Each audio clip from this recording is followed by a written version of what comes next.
Hi, I'm Melody Gilbert. I'm a director, producer, cinematographer, and editor from the US, and I'm here this week working with Mediacor.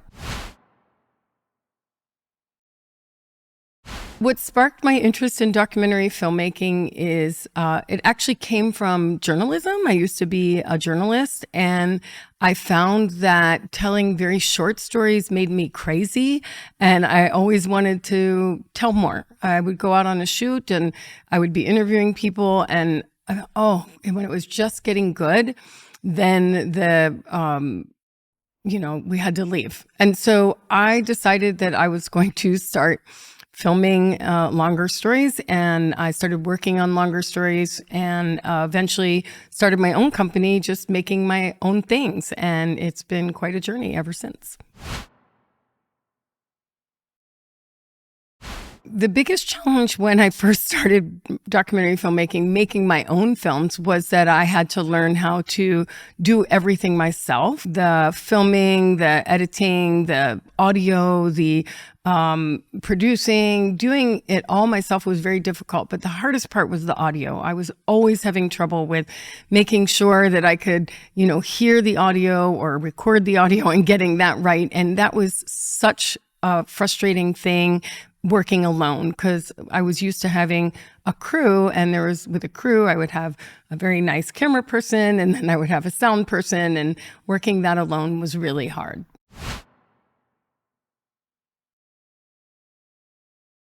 I think that for me, the biggest change that happened when I started being accepted in the filmmaking community. Coming from journalism, I didn't really know much about the film community. It was something I had to teach myself. I had to learn a lot about.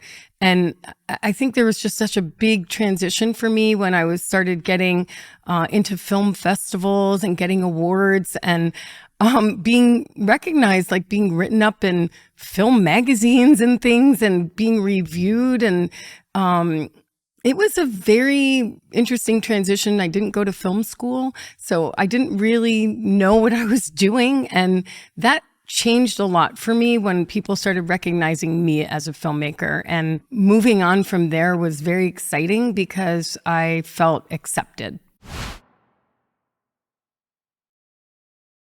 I do want to say that when I started making films, I didn't have any mentors, actually.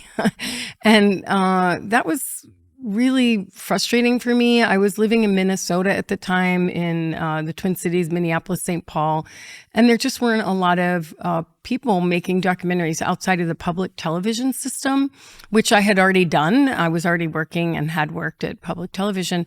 And so I kind of had to go it alone, and I worked really hard to find people, find the documentary community. I had to go out and find the film festivals and the markets and all that kind of thing. And it was definitely a challenge because I didn't really have mentors. What I want to say about that is that I became a mentor to a lot of people once I had some success. And that has meant a lot to me over the years to reach out, especially to women, emerging filmmakers that are women, to help guide them, because I didn't have that guidance. So it was a really good thing for me to do that.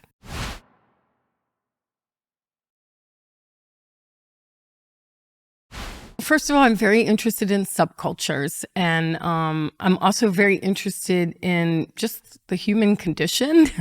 I think I'm a very curious person, and so for me, when I hear about a story that I go, really? I think that's interesting. I might want to look into that.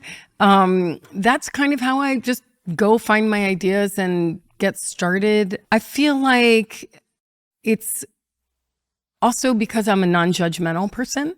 Maybe that's also part of my approach. I really am not going to judge you when I come and make a film about you. I want you to tell your story for you.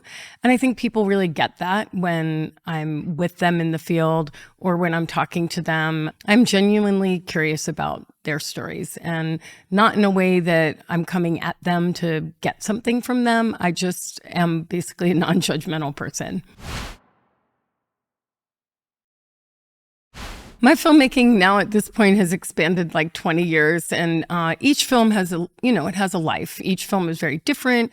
It grows, it changes, it builds. I think at this point I'm more considerate of sort of the technology that's needed to make a film and get it out in the world. At the beginning, it would just be like me and my camera and my little microphone and going out in the world and finding stories, which I love to do.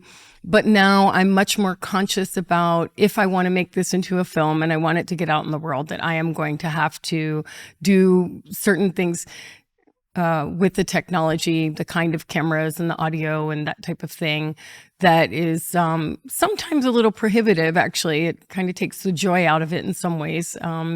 But it's also, I still want to make films that get out in the world, so I do that. And also the other half of that is that I do a lot more producing now. I still direct my own films, but I also produce for other people who have interesting visions and interesting stories to tell. And I feel like now with all my experience, I can help them do that.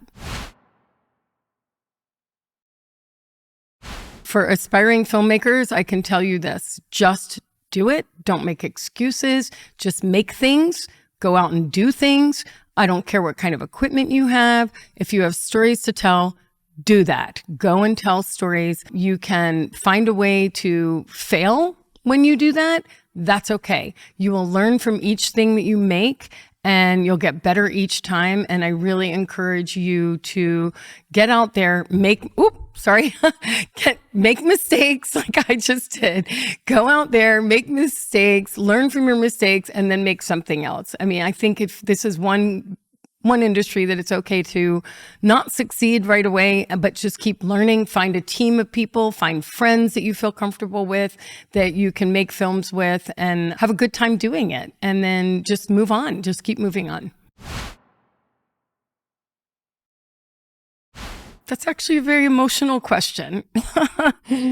I don't think about my legacy in a way like that I want to be famous or that I care about attention. But I do hope the kind of work that I've made over the years touches people. I like to make films that make people think and create conversations. I don't like to make films that tell you something that you have to do or have to think or have to be.